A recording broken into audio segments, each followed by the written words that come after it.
Merhaba arkadaşlar, kanalımıza hoş geldiniz. Benzinli Corsa D ile beraberiz.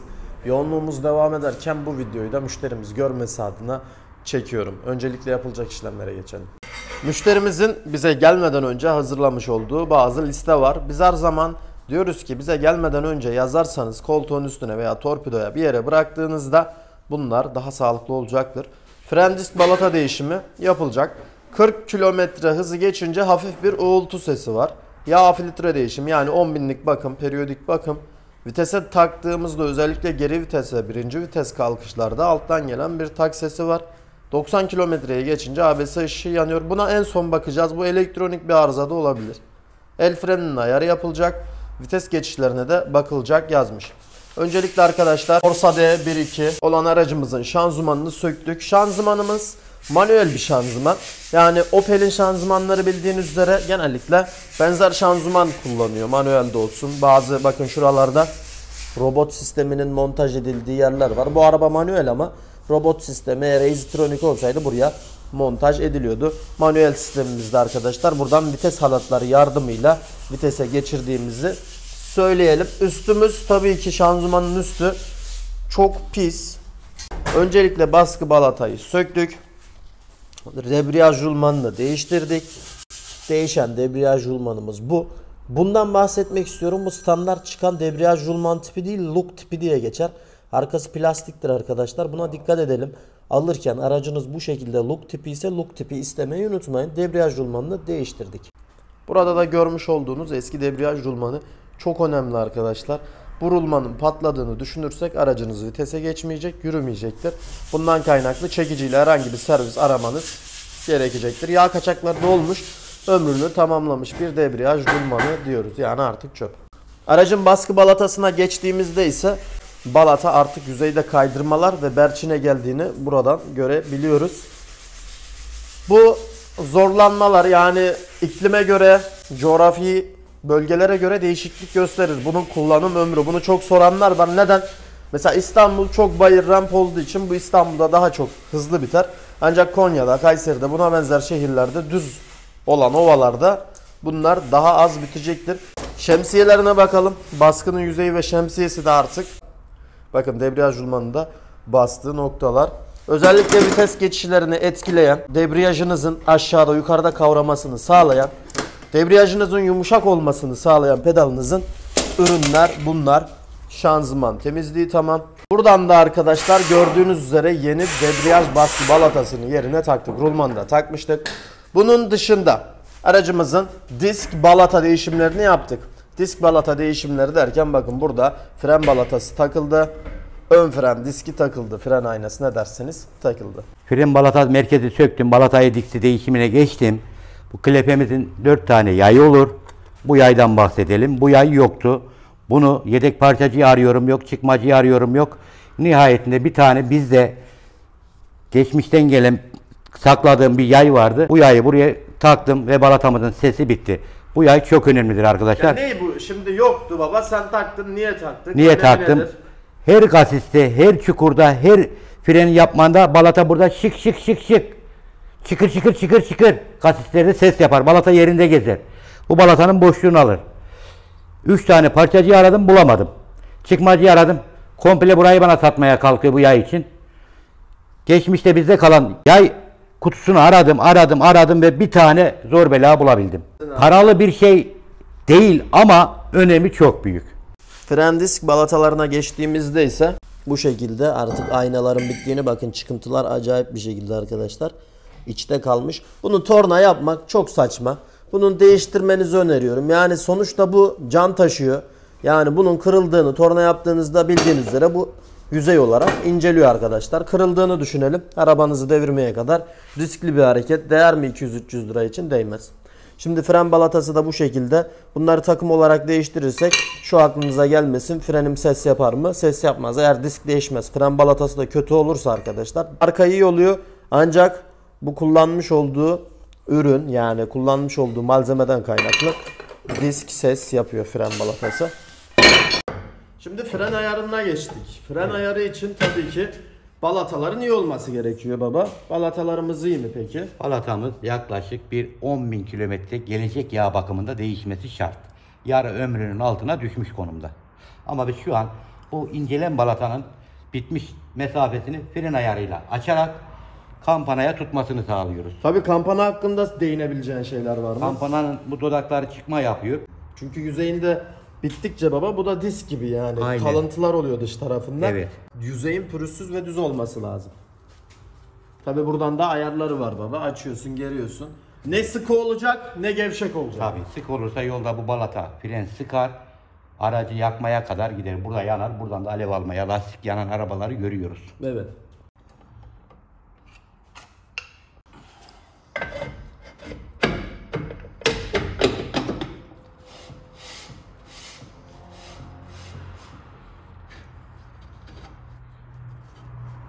Gayet güzel. Evet, gayet iyi arkadaşlar. Ne çok sıkı ne çok gevşek olması lazım. Orta düzeyde bir ayar şart. Baktığımızda ne oluyor? El frenimiz yukarıya 8 diş tek tek sayarsak 8-9 diş kalkarken şu an 4 dişe kadar iniyor. Yani aşırı yukarıya kalkmamış oluyor kolumuz. Yani sertleşmiş oluyor diyebiliriz. Bu da frenimizin daha iyi tutmasına yol açıyor. Park halinde aracımızı iyi kilitler durumda. Bir sonraki bakımda arkadaşlar müşterimiz görsün. Amasörümüz patlamaya yüz tutmuş. Patlamış hatta. Yağ hani dışarıya yağ sızdırdığı için tozlanmalar, çamurlaşmalar olmuş. Bunu bir sonraki bakımda değiştirmesini tavsiye ediyoruz. Fren ayarımız tamam, ne sıkı ne gevşek.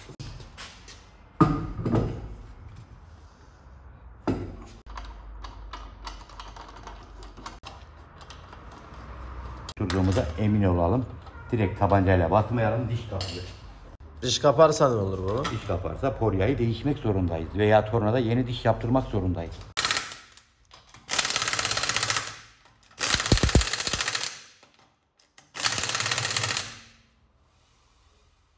Evet. Çok iyi dönüyor maşallah. Hemen aracın sol tarafına geçtik. Bu tarafı yapacağız.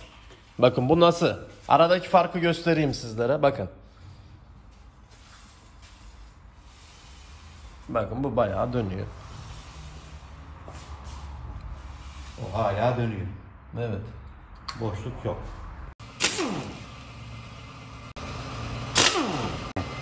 Evet, bir sol yazısı var. Çözemedim baba. Niye yazmış? Sol ve sağ fark etmez. İlginç yani. Acaba daha önce Daha önce söktüler karıştırmayalım diye mi acaba? Büyük ihtimalle de yani bunlar karışmaz. Tekerin biraz önce aşırı döndüğünün sebebi bu bak.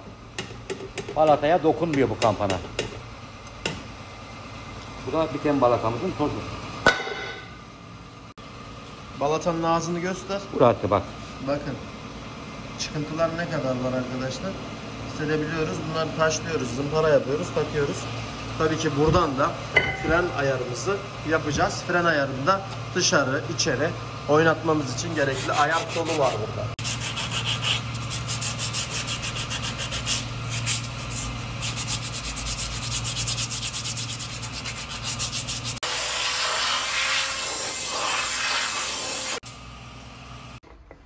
Buradan da fren ayarımızı yapıyoruz.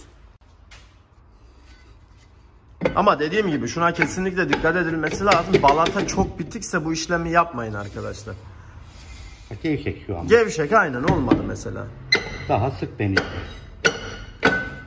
Sıkmak için de buradaki civatayı açıyoruz. Bu civatayı açarken ne yapıyoruz? Açısını genişletiyoruz.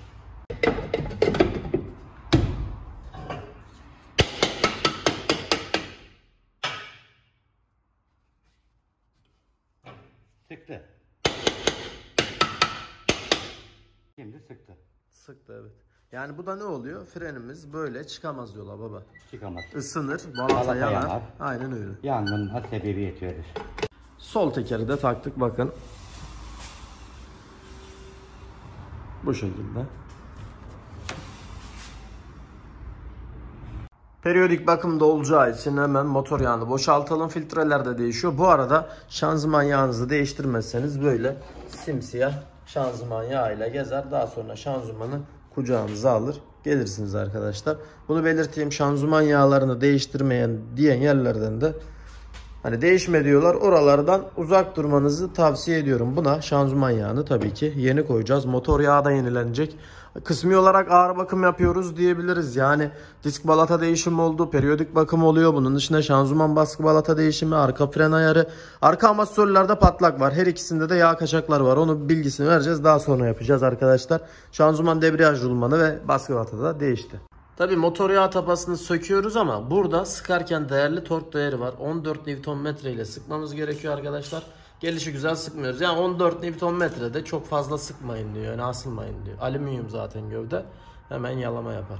Evet, motor yağını boşaltıyoruz. Motor yağımız benzinli araca göre gerçekten simsiyah durumda. Kalitesiz yağ da olabilir. Çünkü benzinli araçlarda bu kadar siyah çok fazla olmaz veya uzun süredir değişmiyor. Çok çalışmış olabilir. Bakın yağın rengi bu şekilde. Görebiliyor muyuz? Bir de direkt 10-40 sevdası var. Önüne gelen 10-40 dolduruyor baba. Yani aracın değeri, fabrika çıkışı neyse o yağın dolması lazım. Bunu da belirtelim.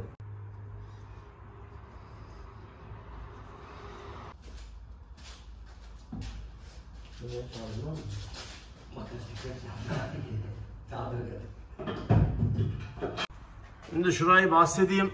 Şanzımanı atıyorduk ama bakın antifriz kaçakları var. Görüyor musunuz arkadaşlar? Ve antifriz de büyük ihtimal kalitesiz de olabilir baba. Hani böyle tortu kimyasallaşmaya başlamış. Evet. Termostat bölümünden kaçağımız var. Buna dikkat edelim. Görünmeyen bir nokta, üstten kesinlikle görünmüyordu ama şanzıman yokken açık bir şekilde görünüyor. Çalıştım burada dar alan. Aynen, akisi o yüzden takmıyorsun. Evet. Şanzıman doldurma tapasını bu yüzden söküyoruz arkadaşlar. Aks varken anahtar girmiyor, bizleri uğraştırıyor tabii ki. Talaşlanmalar mevcut. Evet. Bakın tapa yeri de burası. Buradan dolum yapıyoruz. Oluyor. Ama aksı artık takabiliriz.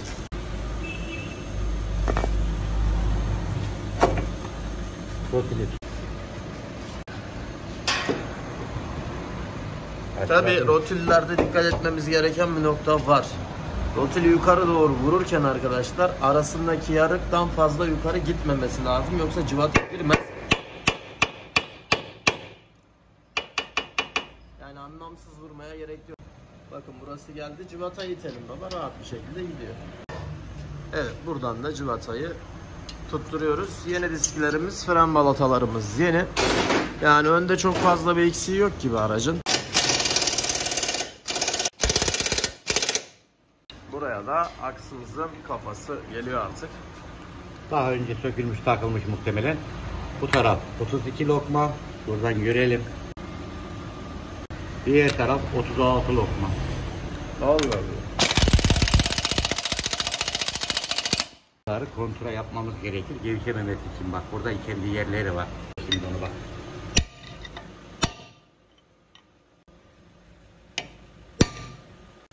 Aynen öyle baba. Bunlara dikkat ediyoruz.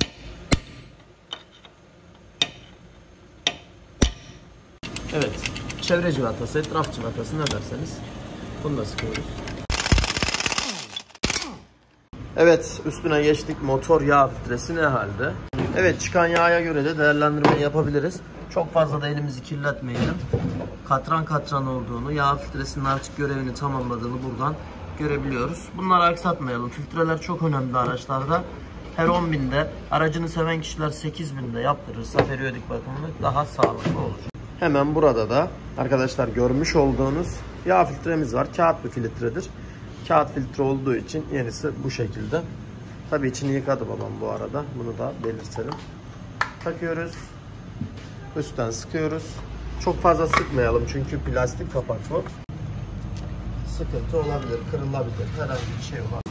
Aracımızın sol tarafına geçtiğimizde, yani bize göre sol, hemen hava filtresini, ya bunu yaparken aslında şuna dikkat etmiyorlar. Direkt alıp takıyorlar baba.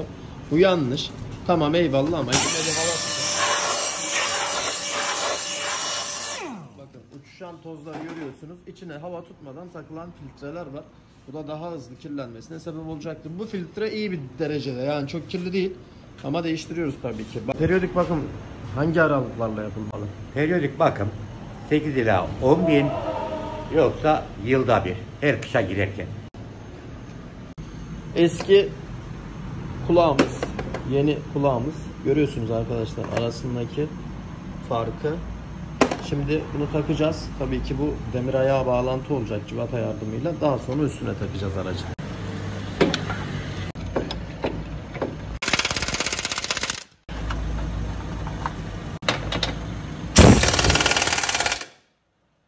Arkadaşlar demirimiz var. Bir tane demir ayak var. Altta takılıyor. Travesimizde bağlantı çubuğumuz var. Bu çubuğumuzu bak takabiliyoruz. Problem yok. Böyle de takabiliyoruz. Problem yok. Ama bak deliklerini ayarladığımızda buradaki mesafeye dikkat edelim. Döndürdüğümüzde dikkat etmeden taktığımızda da buradaki değme oranına dikkat edelim arkadaşlar. Daha sonra ses arıyoruz. Kalkışlarda vuruntu yapıyor, ses arıyor. Aynen. Esneme yaptığı için burası kulak arkadaşlar. Biraz önceki taktığımız kulak. O yüzden bu demir bakın arası nasıl açıldı, böyle takılması gerekiyor.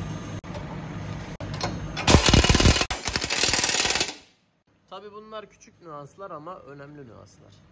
Yeni hava filtremizi şimdi montaj yapacağız. İçine hava tutmuştuk. İçine hava tutmaya gerek yok. Şimdi direkt takıyorum. Hava filtresi tamam. Yağ filtresi tamam. Motor yağı kaldı. Onu dolduracağız arkadaşlar. Bunun dışında da termostata bakacağız. Termostat da değişebilir. Buradan görünmüyordu. Ama alt taraftan nasıl bir kaçak yaptığını göstermiştik. Tabii o da değişirse antifriz yenilemesi de yapacağız. Kışta geliyor. Direkt su doldurmayalım. Eğer değişirse bu işlemleri de yapacağız. Debriyajı pompalıyoruz. Havasını alıyoruz. Manuel vites. Pompala. Al. Pompala. Al.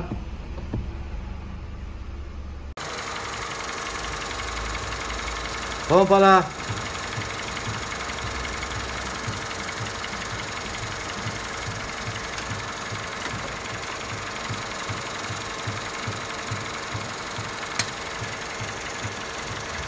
Evet, taktın baba bilyayı. Bilyayı taktıktan sonra ürünümüzü gösterelim istersen. Look her zaman olduğu gibi look arkadaşlar. Hiçbir şekilde tartışılmaz. aynen öyle. Vallahi tartışılmaz. Niye tartışılmaz? Şanzımanı taktık, saksı taktık, bitirdik ve aracın havasını bir türlü alamadık. Debriyaj jurmanı patladı. Sebebi ise saksının baskısının, şemsiyesinin düşük olması, bilyanın ileri gitmesi ve bilyamızın patlaması. Aracı bitirdik dedik ama taktığımız şanzımanı bir daha söktük. Evet, parçacı getirdi arkadaşlar. Evet. Saks dedi sıkıntı olmaz dedi. Güvendik adama. Sıkıntı oldu. Yani tamam, Saks da aslında kötü bir marka değil ama baba yani look'tan şaşmayacağız yani. Evet. Usta.